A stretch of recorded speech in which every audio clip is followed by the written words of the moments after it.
Ti miben méritek a sikert, és mitől lesz sikeres 2026 számotokra?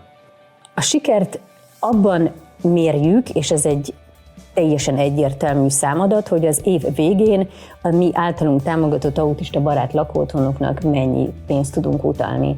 Ez, ha így nézzük, ebből a szempontból itt tényleg sikeresek vagyunk, mert évről évre 5-10 millióval többet tudunk utalni nekik.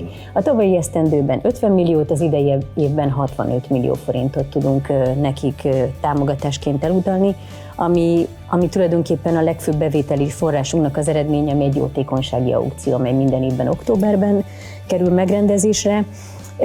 Nyilván 2026 októberében, mivel 20 évesek is leszünk, ahogy mondtam, még nagyobb gálát szeretnénk szervezni, talán még több támogató partner bevonásával, és akkor remélhetőleg az idejében ez 113 millió forinttal zárult, remélhetőleg jövőre eléjük a 130 millió forinttal.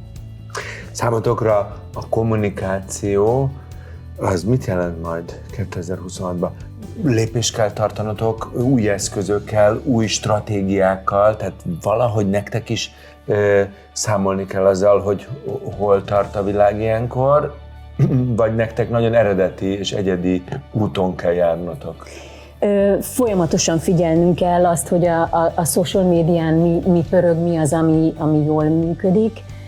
Amitől mi azt gondolom, hogy autisztikát egyértelműen unikálisak vagyunk, hogy olyan printekkel és olyan anyagokkal dolgozunk, ami ezekben a lakóotthonokban születnek, tehát az autista fiatalok keze munkája által, ami azért nagyon fontos, mert a lakóotthonokban élők, tehát ők az autizmusban olyan mélyen érintettek, hogy egyéb értelmi fogyatékosságuk is van, hogy többen egyáltalán nem beszélnek szavakkal. Viszont hogyha ezeket a printeket használjuk fel, akkor emögé tényleg tehető az az üzenet, hogy szavakkal nem beszélnek, de ezekkel az alkotásokkal igen. Nagyon színes és harsány az az eszköz és formarendszer és színhasználat, amit ők hoznak, tehát akkor ez egyértelműen mutathatja ezt nekünk, hogy legalábbis mi ezt gondoljuk, hogy ott belül, annak ellenére, hogy szavakkal nem tudja elmondani, dúl valami, ott van egy ilyen kifejezésvágy, és ez szuper, hogy ezekkel az alkotásokkal ezt megteszik.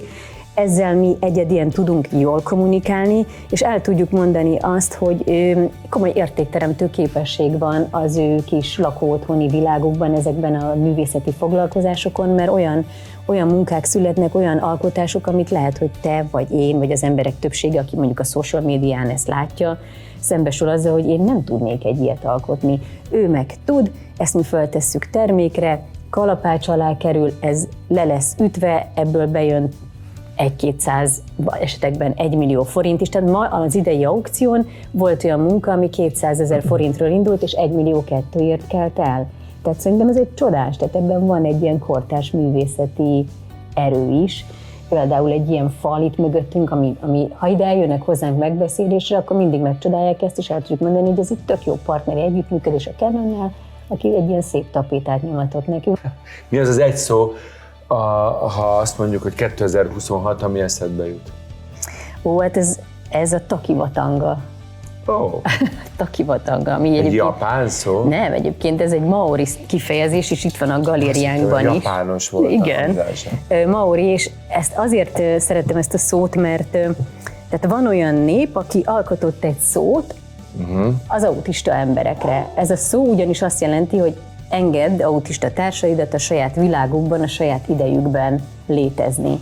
És szerintem az, hogy ha valaki engedünk a saját idejében és terében létezni, ez a legfontosabb, ha az autistákra gondolunk, ugyanakkor meg nekünk is erre van szükségünk ebben a zajos és zűrzavaros és néha büdös világban, hogy fogadjuk el egymást és engedjük úgy létezni és boldogulni a másikat, ahogy az számára a legkomfortosabb, és hogyha ebben az autistákat egy magasabb polcra tudjuk emelni, és őket jobban láttatjuk, akkor az a 2026-ban a legnagyobb sikerünk lesz.